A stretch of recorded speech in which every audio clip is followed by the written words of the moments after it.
무리하게 건축을 추진하다 부도가 난 교회와 같은 유지재단에 가입되어 있는 서울의 중견교회 10곳이 강제 경매 위기를 맞고 있습니다. 해당 교회들은 당장 처분되는 것은 아니지만 재산권이 묶이면서 불안감을 감추지 못하고 있습니다. CBS가 코로나19로 드러난 신천지의 실태와 코로나 사태 이후 신천지를 전망하는 신천지 아웃, 진용식 신현욱의 신천지 썰 프로그램을 제작했습니다. 두 전문가는 코로나 사태로 신천지의 실체가 드러나 거리 포교의 어려움이 예상돼 신천지가 다시 교회를 대상으로 한 투스꾼 전략을 강화할 가능성이 높다고 전망했습니다. 목회자들이 설교를 준비하고 변화된 세상을 이해하는 데 도움을 주는 목회엔 데이터. 오늘은 가정의 달을 맞아 부모 자녀들은 서로를 향해 어떤 생각을 하고 있는지 알아봅니다. 여러분 안녕하십니까? CBS 뉴스입니다. 무리하게 건축을 추진하다 부도가 난 교회와 같은 유지재단에 가입돼 있는 서울의 중견교회 10곳이 강제 경매 위기를 맞고 있습니다. 해당 교회들은 당장 처분되는 것은 아니지만 재산권이 묶이면서 불안감을 감추지 못하고 있습니다. 천수연 기자가 취재했습니다.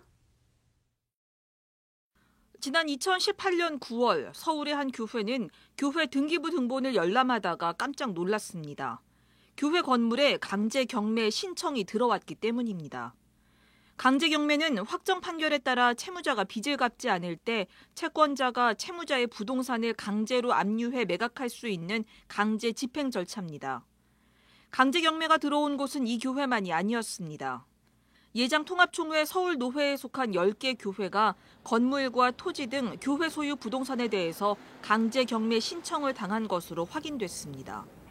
이 교회들은 모두 서울노회 유지재단에 부동산을 명의 신탁하고 있었습니다. 알고 보니 수년 전 무리하게 교회 건축을 하다가 대출을 감당하지 못하고 문을 닫은 A교회 때문에 벌어진 일이었습니다. A교회는 지난 2007년 교회 건축을 시작했습니다. 그러나 대출 이자를 감당하지 못해 2013년 경매에 넘어갔습니다. 당시 예배당이 없던 교인들은 짓담한 교회 지하를 점유한 채 계속 예배를 드렸고 부지를 낙찰받은 S업체는 A교회가 명의를 신탁한 서울노회 유지재단을 상대로 교회 건물 철거와 부지 인도, 토지 사용 지료 등을 청구하는 소를 제기해 지난 2014년 6월 16억 원을 지급하라는 판결을 받았습니다. 이후 S업체는 A교회 측과 합의해 교인들을 내보내고 교회 부지에 새 사업을 시작했습니다. 그런데 수년이 지난 2018년에서야 지료 지급 판결을 이행하라며 강제 경매를 신청한 겁니다. 판결 이후 매달 이자가 붙어 16억 원은 60억 원 넘게 불어났습니다. 유지재단 측은 같은 재단에 가입돼 있다는 이유로 다른 교회들에게 지료를 납부하라고 하는 것은 부당하다고 항변하고 있습니다. 해당 부지에 대한 실소유자는 A교회이고 재단 측은 명의만 관리하는 거라는 겁니다. 또 유지재단 명의신탁제도는 교인들 공유의 재산을 목사 등 교회 특정인이 사유화하지 못하도록 법적으로 보호하기 위한 것이라면서 취지에 맞지 않게 적용된다면 한국교회에 악영향을 미칠 수 있다고 지적했습니다. 명의신탁을 공식적으로 허용을 해줄 때는 이런 공익적으로 안전하게 보호하면서 사회적 기능을 다하라고 하는 그런 의미에서 해준 거잖아요. 그렇게 해서 들어왔는데 이것이 어디가 사고가 나가지고 연대 책임을 져야 된다라고 하면은 그 의미가 아무 의미가 없는 거예요. 오히려 더 부담만 되는 거고 재단의 존재가 필요가 하나도 없는 거예요. 서울노회 유지재단은 법원에 S업체의 강제 집행이 부당하다며 청구 이의 소송을 제기해 현재 대법원 판결을 기다리고 있습니다. 예장통합총회도 대책위원회를 구성해 총회 차원의 대책 마련에 부심하고 있습니다. CBS 뉴스 천수연입니다. CBS는 코로나19로 드러난 신천지의 실태를 분석하고 코로나 사태 이후 신천지를 전망하는 신천지 아웃 진용식 신현욱의 신천지 썰 프로그램을 제작했습니다. 두 전문가는 코로나 사태로 신천지의 실체가 드러나 거리 포교의 어려움이 예상된다면서 신천지가 다시 전통교회를 대상으로 한 추수꾼 전략을 강화할 가능성이 높다고 분석했습니다. 오요셉 기자입니다. 코로나19로 실체가 드러난 신천지가 기성교회 교인들을 포섭하는 추수꾼 전략을 강화할 것이란 우려가 나왔습니다. 신천지의 반사회성이 만천하에 드러나며 신천지에 대한 경각심이 팽배해진 상황 속에서 포교 활동이 어려워진 신천지가 다시 전통교회를 노릴 것이란 분석입니다. 이제는 노방, 이게 이제는 잘 통하지 않을 거라는 걸 저쪽이 알기 때문에 마치 복고풍으로 돌아가듯이 신천지 분위기는 추수꾼, 이쪽이 저는 활성화될 거라고 보는 거예요. 그러니까 지금 다른 대안이 없어요. 두 전문가는 한국교회가 신천지 탈퇴자들을 따뜻하게 맞이하고 그들을 올바른 신앙의 길로 인도해야 하지만 동시에 위장 탈퇴자도 있을 수 있다며 주의를 당부했습니다. 특히 코로나19로 타이에 의해 신천지 신분이 드러난 상황에선 거짓말을 합리화하는 신천지의 특성상 탈퇴를 가장할 수 있다고 경고했습니다. 이제 안 가겠습니다. 이렇게 말하는 게 신천지의 결국 모략이에요.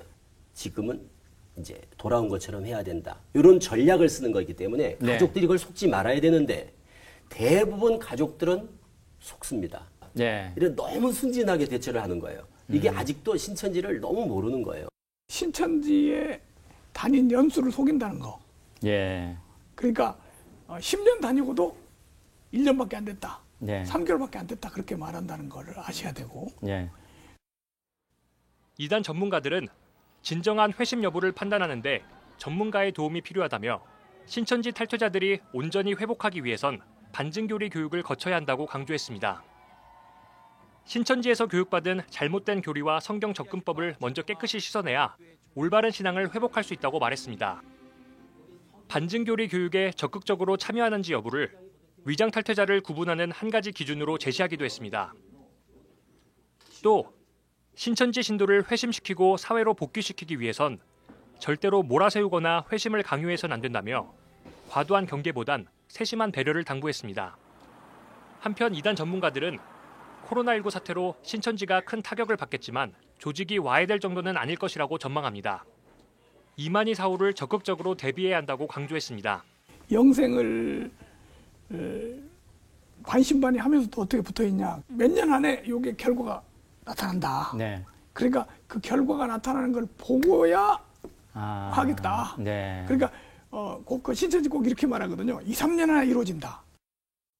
CBS의 신천지 아웃, 진용식 신현욱의 신천지 썰은 2부로 나뉘어 오는 11일 첫 방송될 예정입니다. CBS 뉴스 오요셉입니다.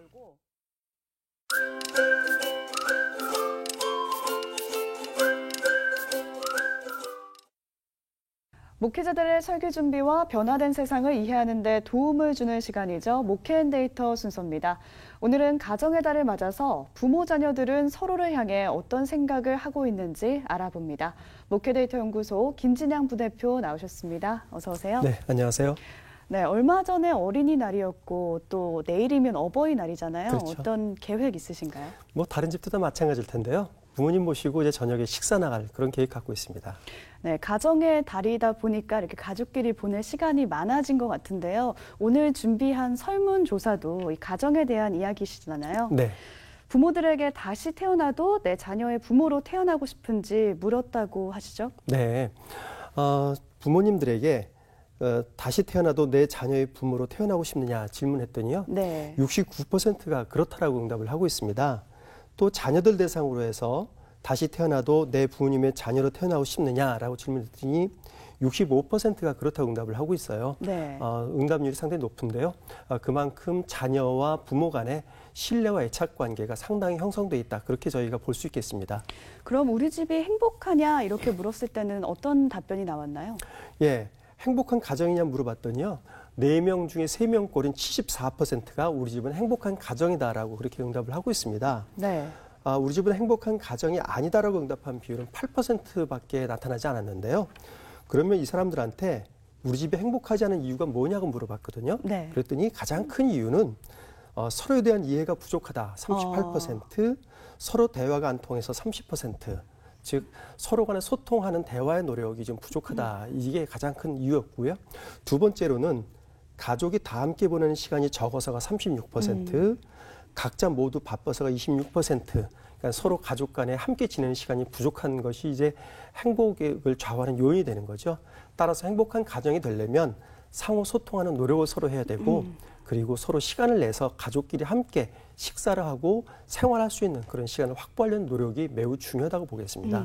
그러면서도 가족끼리 꼭 같이 살아야 되는가라고 물었을 때 꼭 그렇지만은 않다라는 답변이 있었다고요. 네. 전통적으로 우리나라에서의 가족관은 가족은 함께 있어야 되는 것이 전통적인 가족관입니다. 예. 우리가 흔히 가족의 다른 말이 식구잖아요. 같이 밥을 먹는 게 가족이라는 뜻인데 즉 서로 간에 시간을 같이 하고 같이 사는 것이 가족이라는 생각인데 그 인식의 변화가 나타나고 있습니다.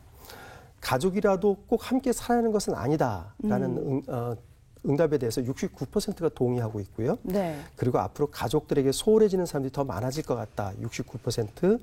서로에게 상처를 주지 않는다면 별거도 부정적으로 볼 것만은 아니다. 59%로 이제부터는 가족들이 꼭 같이 사는 것이 가족이 아니다라는 인식이 늘어나고 있습니다. 이런 인식이 형성된 배경을 보면 1인 가족이 많이 늘어나고 있고요. 그리고 생활 반경이 넓어지면서 집하고 일터가 너무 멀리 떨어져 있기 때문에 이제 따로 사는 경우도 늘어나고 있고요. 그리고 가족의 간섭을 받지 않고 나 혼자 생활을 즐기고 싶다고 하는 나홀로 라이프에 대한 욕구가 많이 늘어나면서 네. 이렇게 가족 간에 함께 살아야 된다. 그런 인식이 많이 희박해지는 것 같습니다. 그럼 말씀해 주시는 인식의 변화를 살펴보니까 이혼에 대한 생각도 많이 변했을 것 같은데요. 그렇죠. 어떻던가요? 전통적인 가족관의 변화가 극명하게 드러나는 것이 이혼 문제하고 자녀 문제입니다. 네. 2016년도 조사에서는요, 이혼은 해서는 안 된다는 이런 응답 비율이 59%였습니다. 그러니까 최소한 2명 가운데 1명 이상은 이혼을 해서 안 된다라고 응답하고 있죠. 근데 3년 뒤인 2019년도에 같은 조사에서는요, 46%만이 이혼은 해서는 안 된다라고 응답하고 있습니다. 13%포인트가 감소하고 있는 거죠. 그만큼 이혼에 대해서 좀 더 쉽게 생각하고 있고 좀 더 관대하게 생각하는 그런 인식을 보이고 있고요. 또 자녀가 반드시 있어야 된다는 비율이 2016년도에는 71%였는데 네. 3년 뒤인 2019년도에는 60%로서 약 11%포인트 감소하고 있습니다. 네. 가정 안에 자녀가 꼭 있어야 된다 하는 이런 인식도 많이 희박해지고 있는 거죠. 네, 오늘 살펴본 이런 통계가 교회에 주는 시사점이 있다면 어떤 게 있을까요? 가정은 물과 공기와 같이 평소에는 우리가 그 고마움을 잘 못 느끼지만 내가 힘들거나 외로움을 당했을 때 가정의 소중함을 많이 느끼고 있습니다. 근데 이렇게 소중한 가정이지만 이 가정 내에서 많은 갈등이 빚어지고 있는데 이 갈등은 상호 간의 이해 부족에서 많이 빚어지고 있어요. 따라서 서로 간에 사랑하자 이 말 갖고는 해결이 안 되는 거죠. 네. 서로 간에 이해하는 게 선결돼야 되는데 이 선결되기 위해서는 이제 교회에서 전문가를 초빙해서 서로 간의 가정의 세대 간의 이해의 폭을 높일 수 있는 강의를 듣거나 또 서로 간의 진실한 대화를 통해서 서로 이해할 수 있는 그런 시간과 공간을 만들어주는 것이 교회가 필요한 것 같고요. 또 다른 방법으로는 그 각 가정 내에서 가정 예배를 드리게 하는 것도 좋은 방법일 겁니다. 가정 예배를 통해서 서로 간에 어려운 것도 같이 이야기를 하고 기도 제목도 나눌 때 서로 간의 이해의 폭이 넓어지고 그럼 그 가정이 좀 더 행복한 가정이 될 수 있고 교회가 이런 측면에서 가정의 행복을 또 도울 수 있는 그런 길인 것 같습니다. 말씀해 주신 대로 교회 내에서는 1년 내내 5월같이 가정의 달같이 그런 공간이 마련됐으면 좋겠다라는 생각이 듭니다. 네, 그렇죠. 네, 말씀 잘 들었습니다.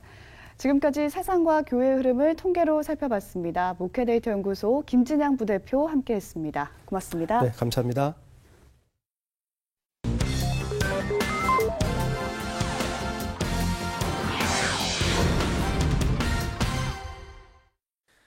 간추린 지역교계 소식입니다. 우리들 교회가 공감 소비 운동으로 지역에서 구매한 물품들을 서울과 경기 지역에 있는 보건소에 전달했습니다. 우리들 교회가 서울과 경기 지역 30여 곳의 보건소를 찾아 지역에서 구매한 격려 물품들을 전달했습니다. 저희 교회에서 지역사회의 사랑을 나누고 또 공감 소비 운동의 일환으로 서울 경기 지역 30개 정도의 보건소에 간식과 물품을 전달하고 코로나로 수고하시는 분들을 격려하고 후원하고자 이 일을 시작하게 되었습니다.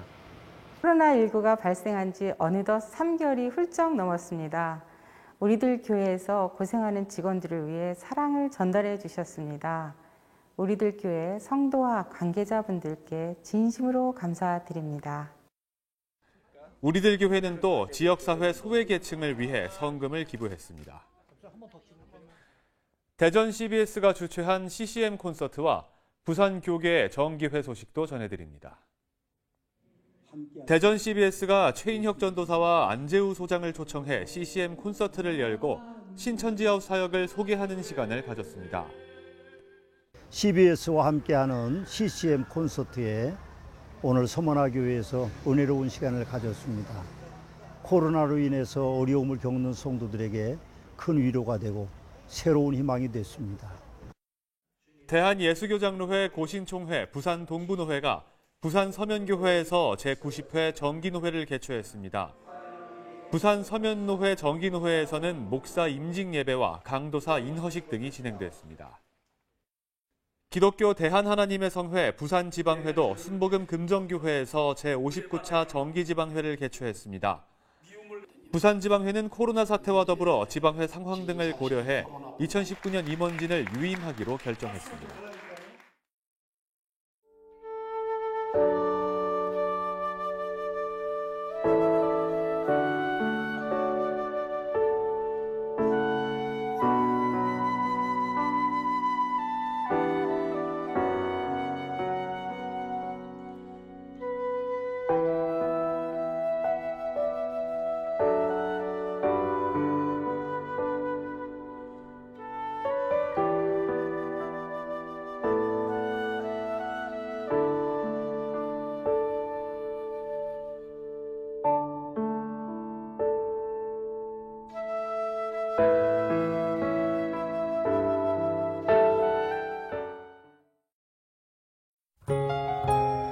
내일은 전국이 흐리다가 저녁부터 서해안을 시작으로 비가 내릴 것으로 보입니다. 내일 아침 최저기온은 6도에서 14도, 낮 최고기온은 18도에서 27도로 예상됩니다. 이상으로 뉴스를 마칩니다. 함께해 주신 여러분 고맙습니다.